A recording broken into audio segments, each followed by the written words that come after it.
few days is dumating na yung visa card ko. Kakauwi ako ng Pinas.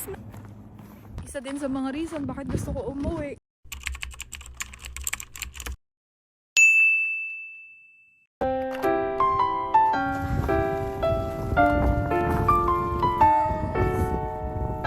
Good morning!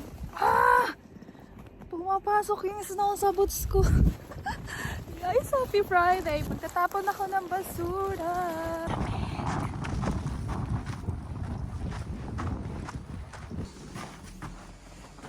Sino nyo? Ang daming snow! Okay na ba? Guys! Tada!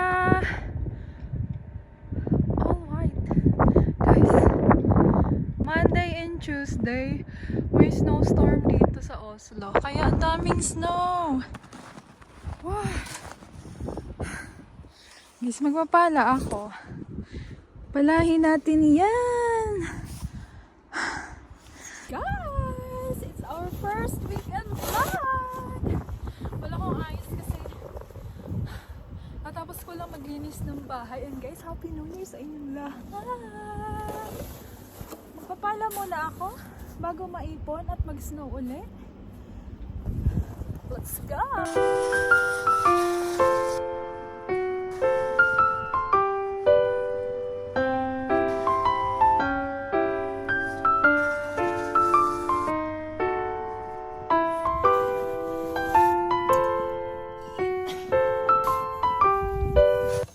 Guys, nilalamig na yung kamay ko.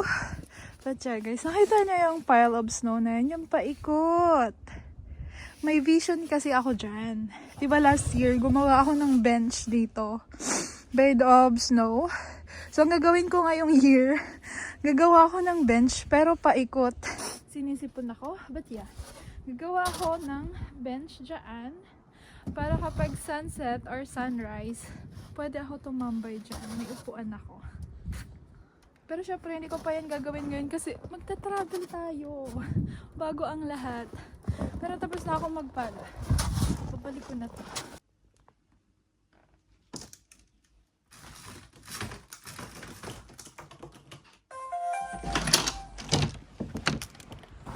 Ay, ang ganda ng weather.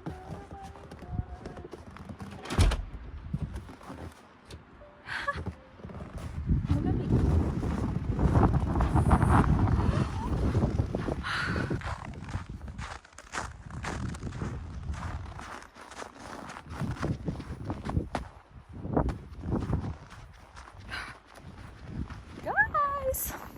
I'm out and about. Kita niyo yung moon.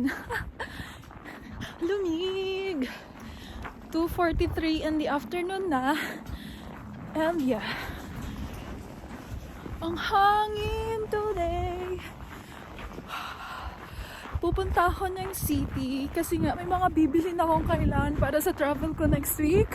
Kukwento ko sa inyo kasi wala akong time magkwento today. But yeah. Or kwento ko na lang sa inyo habang naglalakad. Pero guys, ang lamig. Ayan, nag-gloves ako. Uy, bakit ang ganda ko dyan? Oh, lamig naman. But yeah, guys, ikukwento ko sa inyo. Magta-travel. Ay, nag-gloves naman ako. Ako pala sa likod. Guys, sa Monday, magta-travel ako. Oh my God, guys. It's been 7 years. Alam niyo ba kung saan ako magta-travel? Wait lang, alamig. Guys, wait lang. Alamig na ako. Pero bago ang lahat, nakita niyo yan? Ooh! Winter Wonderland. Oh my God. Wala akong time mag-abang ng sunset. My God, ito yung pinaka-iintay kong araw, but I don't have the time today. Guys, tignan nyo naman. Ngayon lang yung day ko para kumplitohin yung mga bagay sa travel ko next week. Tignan nyo naman. Wow! Sayang. Bala ko din sana mag-ikot-ikot. dahil maraming snow, guys. Maganda mag-ikot-ikot ngayon. But yeah, dito ko na lang ikukwento kung ano ba yung travel ko na gagawin next week, guys. Tignan nyo naman, para maganda yung background natin. But yeah, so, the reason bakit hindi ako nag-vlog noong mga nakaraang, ganda ko talaga, noong mga nakaraang weeks, kasi sabi ko nga, gagawa ko ng mga vlogmas, and hindi ko na panindigan. Parang ilang vlogs lang yung nagawa ko. Kasi, maraming nangyari bago yung holiday. Una-una is yung visa ko, yung student visa ko. Ang tagal dumating, ang tagal ma-approve. And super na-stress talaga ako that time. Kasi nga, nabook ko na yung flight ko. And everything, yung hotel, yung mga gagawin namin. And sabi ko, hala, paano yun? Hindi ako makakasama, hindi ako makaka-join. As in, super in-stress ko yun. Until, bago mag-holiday, bago matapos yung school ko, last year, bago kami magbakasyon, guys, na-approve yung student visa ko. So, yun na nga, bago mag-holiday, na-receive ko na yung student visa ko na na-approve na siya, and after a few days is dumating na yung visa card ko. Parang residence card, ganon. And then, after naman nun, akala ko, yun lang yung problema sa buhay ko, guys. Hindi pa pala. I was so at peace na sabi ko, yes, dumating na yung visa ko and everything. Kasi nga, akala ko, yun lang yung problema ko. But the thing is, meron pa palang isang problema. Guys, akala ko madali lang magpaalam sa school na ganito, a-absent ako. And yung mga bagay-bagay na in-explain ko sa kanila, guys, hindi ako pinayagan. Hindi ako pinayagan ng school ko kasi sabi nung teacher na napagpaalaman ko, bakit daw ako magbabakasyon? Ang haba nga daw ng bakasyon. Yung holiday and everything. And sabi ko, kailangan ko lang mag-recharge kasi, alam nyo, hindi ko man sinasabi sa mga vlogs ko or hindi ko sa inyo kinukwento yung mga nangyayari sa life ko, yung mga personal and everything. Ba't ako naiiyak? I was not feeling okay talaga kahit nakikita nyo ako patawa-tawa lang dito sa vlog, but the real is, pero yung mental health ko as in hindi na siya okay. So I decided na, guys, pupunta ako ng Pinas. Kaya samahan nyo ako. Ba't pa naiyak? Wala.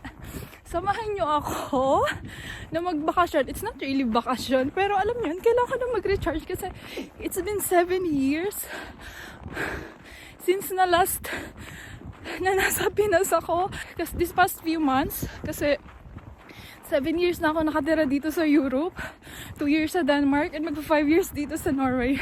Akala ko I was strong kasi nung nasa Japan ako, hindi ko naman na-feel yung mga homesickness and everything. Kasi nga yung iba nagtataka ko, sabi ko, bakit sila nakaka-feel ng homesickness? Bakit ako hindi ko siya na-feel? And then this past few months nga, dahil maraming nangyari sa life ko, sa personal and private life, parang feeling ko siguro homesickness na yun. So, yeah, back muna tayo sa school ko. So, nagpaalam nga ako sa teacher ko na gano'n, hingal ako. Na yun na nga, uuwi ako ng Pinas. Hindi niya ako pinayagan. As in, nagmakaawa ako sa kanya, nagbeg. Pero by email kasi nga, tapos na yung school namin. And wala akong time para pumunta dun sa school. Kasi alam mo naman, alipin tayo ng salapi. So, super nagbeg ako sa kanya. Sabi ko, please payagan mo na ako. Kasi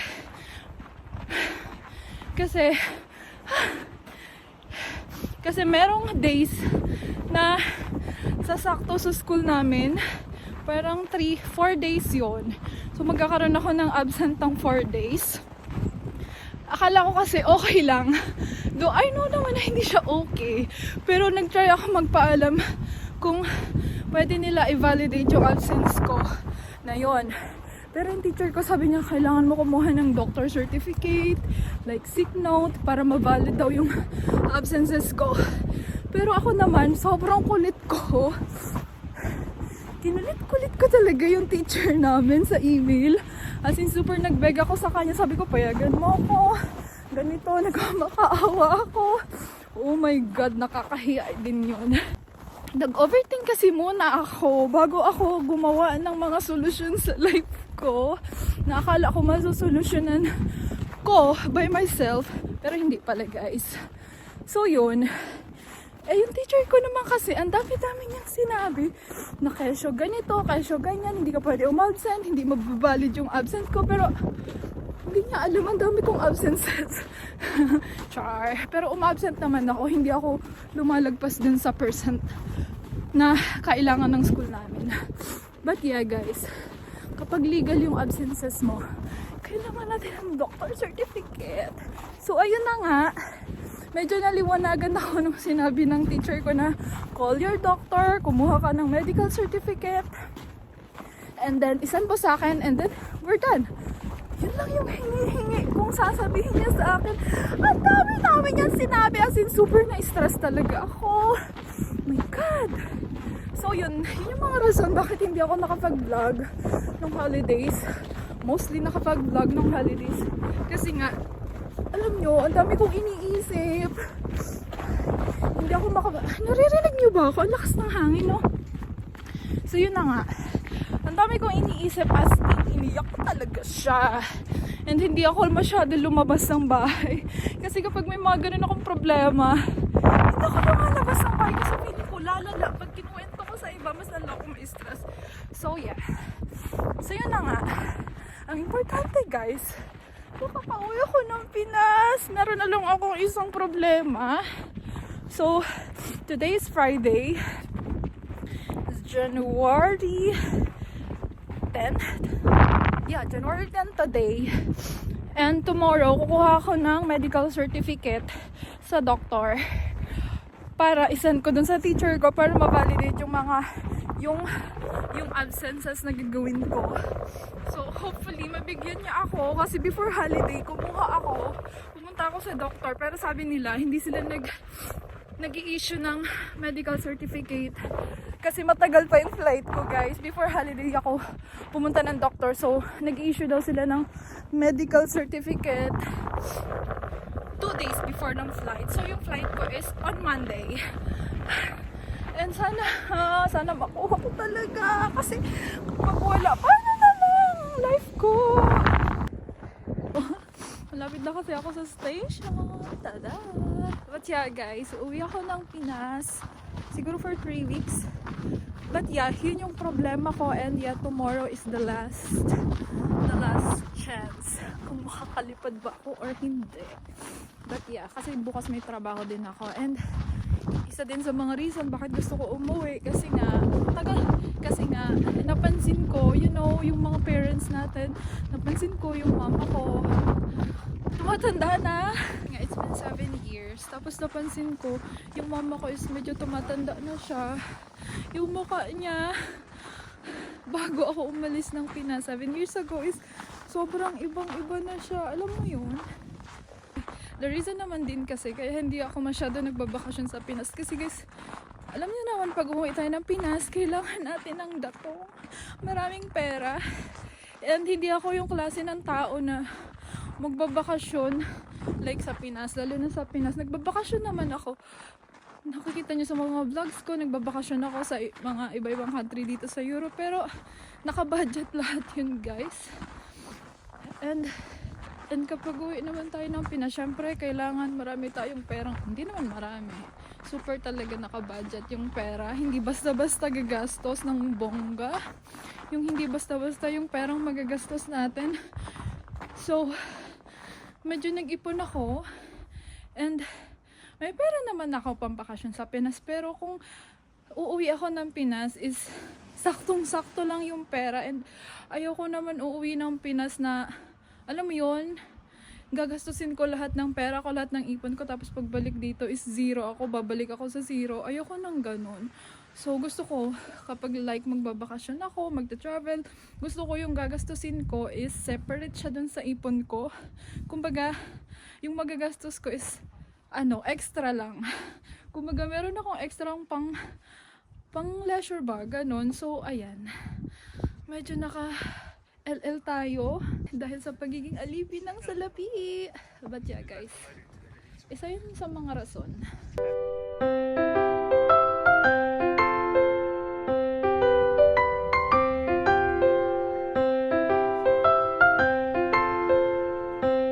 Hindi ako sa birthday. Good morning! Guys, today is Saturday and ang aga ko gumising today. Gumising ako ng 5. Hindi ko alam. Pero nakaalam ako ng 5. Pero kailangan ko kasing gumising ng mas maaga para habulin yung para habulin ko yung tibani ko sa appointment ko. Guys, tignan nyo ito. Ano to? Ano to? Lip oil from e.l.f. Ang sarap! Maganda siya sa lips.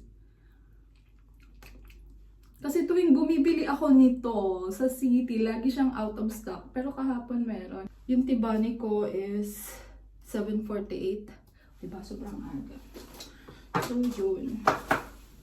Inagahan ko kasi, hahanapin ko pa yung clinic.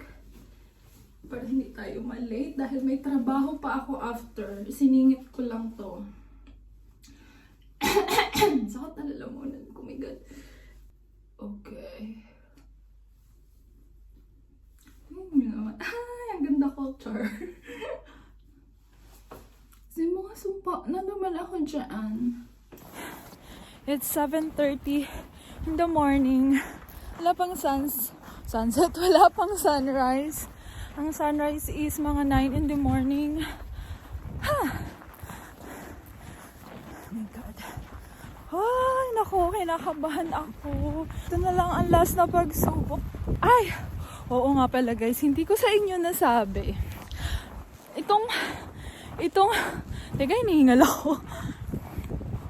Hindi ko sa inyo nasabi, itong travel na to sa Pinas is, I've been keeping this for months kasi hindi alam ng mama ko na uuwi ako ng Pinas. Ay, madilim guys. Dito tayo sa may ilaw. So, ayun na nga. Itong travel na to is, I've been keeping this for months na. Kasi hindi alam na mama ko na uuwi ako ng Pinas. Sana hindi pa siya nakakaramdam at sana walang makapag-spill sa kanya. But yeah, ang alam niya lang na uuwi is yung kapatid ko and yung brother-in-law ko from Germany. Na-meet niya na sila, di ba? So, yun lang yung alam na mama ko na uuwi.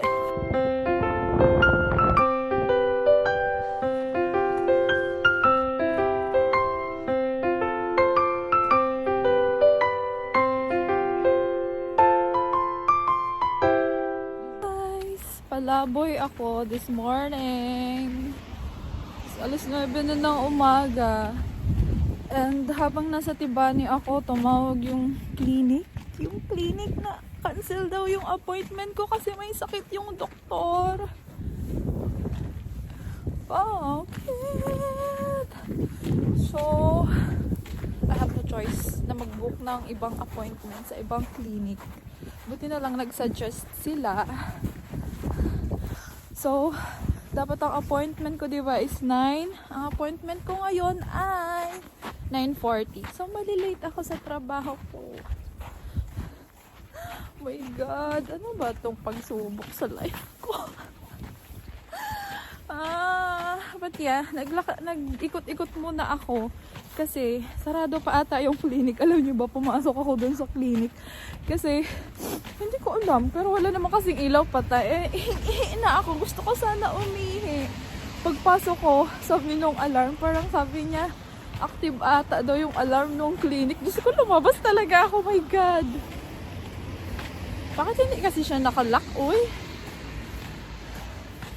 But yeah, babalik ako uli. Sana naman open na siya kasi naiihi na ako, guys. Wala pang open na store. Guys, nakuha ko na yung document from the doctor para makapag-travel ako. My God! Sa wakas. Ay, ang daming pagsubok bago ko ito makuha, Kanina pa naman sobrang kinakabahan ako. Ano ba, guys? Actually, nag-book na ako ng appointment bago ng holiday. Dun sa Dr. Drop-in, private doctor. Kaso, hindi sila nag-i-issue nga ng document, parang medical certificate ganun bago ka mag-absent.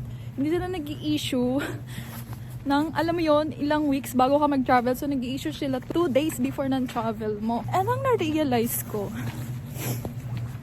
dahil nga na-stress na ako sa life and everything, mas okay pala mag-seek ng help sa doctor. Though hindi naman psychologist yung nakausap ko. Pero alam nyo, doctor siya, and yung makikinig lang siya sa mga hinain mo sa buhay and everything. Sobrang laking tulong pala sa mental health. Alam nyo yon, after ko makakausap ng doctor before the holiday, as in parang alam mo yun, gumaan yung feeling ko, yung nararamdaman ko, yung nasa utak ko, alam nyo yun. Dadaldal ko, lumampas na ako. But yeah, alam nyo yun, na-realize ko, mas okay pala mag-help, mas malaki yung tulong kapag doktor na yung kausap mo, compare sa mga kaibigan mo. Alam mo yun, maglalabas ka ng mga hinaing sa kanila, pero kapag doktor pala yung kausap mo, super laki ng tulong. Guys, it's 3:30 in the afternoon, pero tingnan nyo naman yung sunset. Hindi siya masyado makita sa camera, pero yung sunset is color pink. Wow! Guys, kita nyo? Wow! Wala, ganda! Diyan, pink. Dito sa other side, yung sunset ay orange.